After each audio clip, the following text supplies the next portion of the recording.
Hi everybody, welcome back to my Cream Shakti channel where we help you heal yourself. Today we're going to talk about Vata season because it's come back around, just like the seasons do. And I want to do a little refresher on how to take care of yourself during this time. What is Vata season, you say? It could be synonymous with the fall season. It's also when the elements of air and space are predominant. So also those qualities in our body are going to start to elevate or increase in our body because we are nature.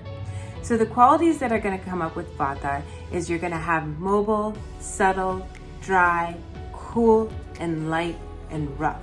So we want to supplement our body by bringing in opposite qualities to help calm down the Vata.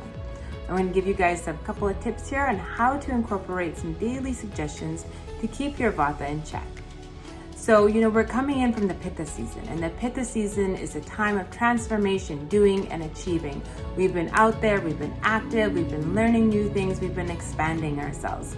It's time to literally fall back. We want to slow down. We want to be very intentional with everything that we're doing during this time. So multitasking, no, because that can be very aggravating to the Vata dosha. So when you're going to do a task, make sure you're being intentional and you stay with the task and you're focusing on one thing at a time. Another great thing to incorporate during this time is oil. Not only do you want to add more oil to your food, but you can actually put oil on your body in a method that's called Abhyanga, which is Ayurvedic Massage. Good oils to use on your body are going to be sesame or almond oil. And if you want to know anything more about different herbal oils that can be specific to you that would be helpful, you can always reach out to me at Cream Shakti at unlockingthejoy.com, and I'm happy to discuss that with you. When you use this oil on your body, you want to make sure that you warm the oil up. You don't want to be putting cold oil on your body. And you want to do that using the double boil method. So that's very similar to how you would heat up a baby's bottle, so you don't heat the oil directly. Once that oil is warm, you're going to start with your face and you're going to start from inwards outwards using long, intentional strokes on your body. If you do not have time to do a full body Abhyanga, I always suggest that people can incorporate a small foot Abhyanga at the end of their evening. And then you'd warm the oil the same way and you'd focus on your feet. And you want to leave that oil there for about 10 to 15 minutes so that it goes through all the dhatus, or the building blocks of tissues that we have in our body, which actually rejuvenate our ojas. So when you leave it on for long enough, it actually rejuvenates the ojas, which is the life vitality in our body.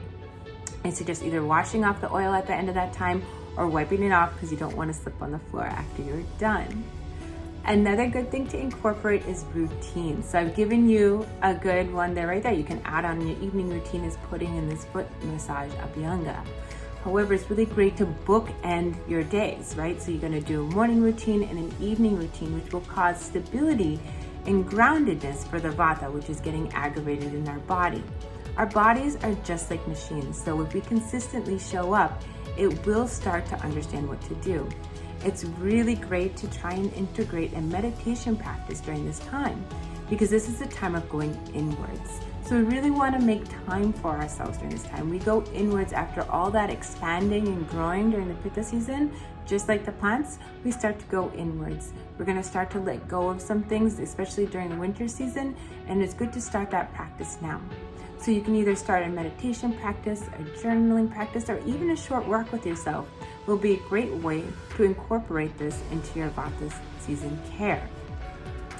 The next thing that you want to think about is your diet. So the dietary changes during this time is that everything really needs to be warm and cooked. You want to make sure you're also eating your meals at a consistent time because during Vata season, our Agni, which is our digestive fire, kind of gets a little bit of wind in it and things don't digest as well.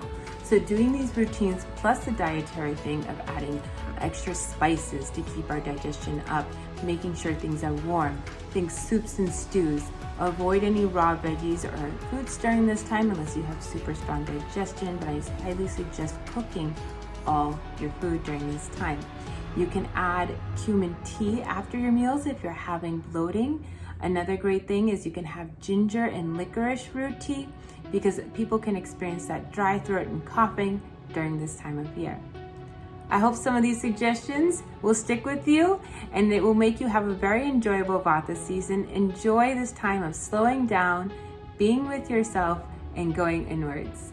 Thank you for tuning in, and you can check me out at my website at www.unlockingthejoy.com.